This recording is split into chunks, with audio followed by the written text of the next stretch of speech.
we have now is the final speaker of the debate. This is the final affirmative rebuttal. He will have 3 minutes to present his rebuttal. You may begin. I would just like to restate what we are arguing. We are arguing what ought to be. So when the argument is brought up that only 20% of the time that they work, in an ideal world, they would work all the time. And that's still mentioning all the setbacks, all the problems that would still come. This in an ideal world.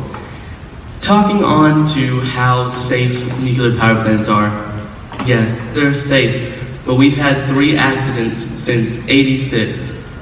And after Hiroshima, residents weren't allowed back into their homes, and some of them still aren't. The radiation poison in those locations are still far too high for anyone to end up living there. We still have locations in Russia that still are not habitable.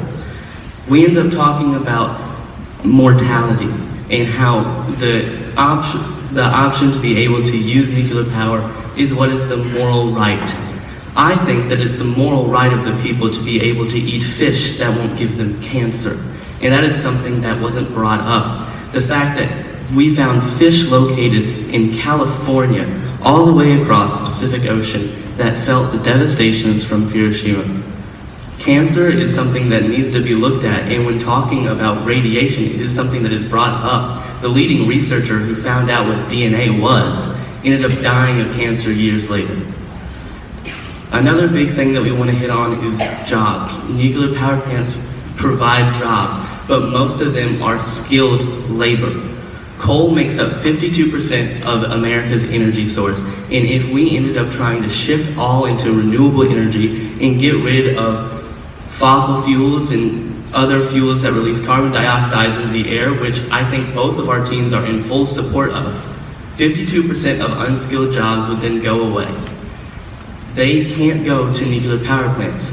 Wind power plants are unskilled or partly skilled jobs.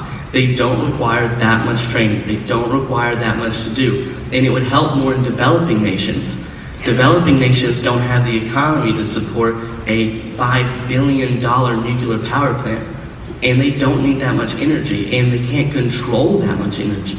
It'd be much more beneficial for them to use some form of energy that they can choose to make a smaller amount of and use it more efficiently throughout the years and still have those jobs. That's one of the biggest things in developing nations, is that they need more jobs. That's why we see things like sweatshops and stuff go to the developing nations, because they need their countries to develop around their economy. And 3,000 jobs for a 50 megawatt plant of just a few windmills, that sounds pretty good to me. I don't know about you guys. But they also mentioned that Denmark relies on 1/3 of their power with nuclear energy. I'd just like to state that we even brought up ourselves that 1/3 of the energy could be supplied alone by North Dakota. And that's just North Dakota for America. And if you take Denmark, or I apologize, they said Sweden. If you use Sweden, they're not as big as the US. The US would be providing much more energy, much more efficiently, and uranium and nuclear energy is less capable of transfer over wind energy. I'm sorry, you